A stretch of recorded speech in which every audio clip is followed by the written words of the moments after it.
Magandang araw. Welcome po sa aking channel, Log9TV. Patala sa 10. Meron po ba kayong mga properties na napapabayaan or non-performing assets? Plan nyo yung ibenta.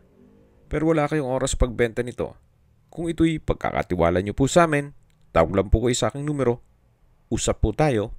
Gawan ko po ng video for free. Yes, libre po. Wala po kayong babayaran. Tutulungan pa namin kayong mabenta ang inyong property. Kami na po bala sa marketing, sa boosting or paid ads, even sa tripping. Hindi na po kayo mapapagod sa pag-entertain ng mga buyers. Kami na po bala sa lahat. Tawag lang po kayo. Nandito po tayo ngayon sa Puerto Galera, Oriental, Mindoro, kung saan meron po tayong bagong video presentation. Isang agricultural land na may total lot area na 5.5 hectares. Along two-way cemented barangay road at medyo hilly po ang terrain. Tungkol naman po sa dokumento nito, ito po'y titulado, buhay po ang may-ari. Kaya wala po kayong magiging problema sa documentation o sa transfer ng title. Karamihan po sa tanim dito ay mga nyog. Yan po, tunghayan nyo po yung aerial view.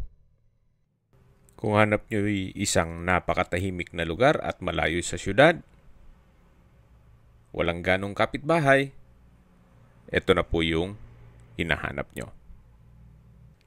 Mula po sa Batangas City Port, ang biyahe ng Roro ay 2 hours hanggang sa Balatero Port o mismong Puerto Galera Port. Then mula naman po sa port ng Puerto Galera, another 2 hours drive po papunta dito sa property.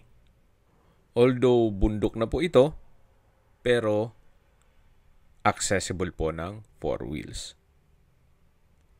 Ito po yung tinutukoy ko na two-way cemented barangay road na kung saan may ilang mga kabahayan na rin po dito sa area. Okay, sa mga nag-skip po ng video, summarize ko lang po. Ito pong property ay nasa Puerto Galera, Oriental, Mindoro. May total lot area po ito na 5.5 hectares. Hilly po ang terrain. Then mula po sa mismong port ng Balatero ay 2 hours drive po papunta dito sa property. Yan po yung mga puno ng nyog. Punong-puno po yan hanggang sa dulo. Malayo po ito sa mga beach resort. Siguro mga 1 oras ang biyahe.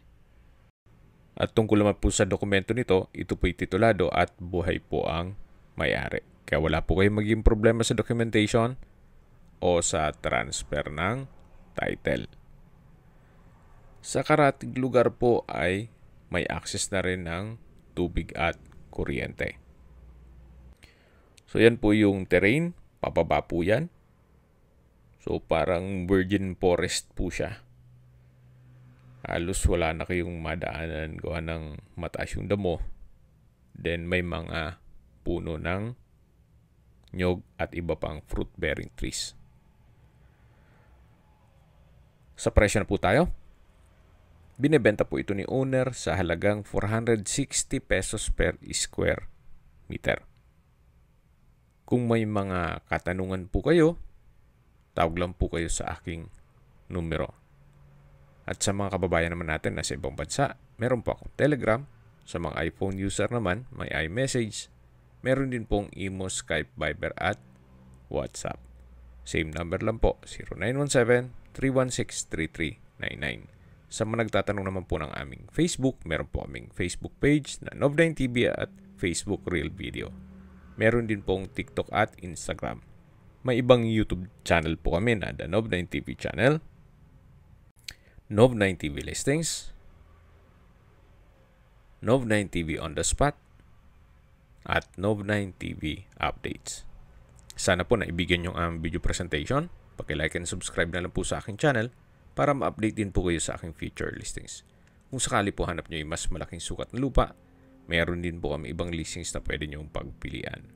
Huwag po kayo mag-atubiling tumawag sa amin, then let us know your budget para malaman namin kung anong property pwede namin alok sa inyo. Sa lahat pong viewers, subscriber, at nagtiwala po sa amin, salamat po sa suporta. Ingat po kayo lagi at yung pamilya. Maraming salamat po.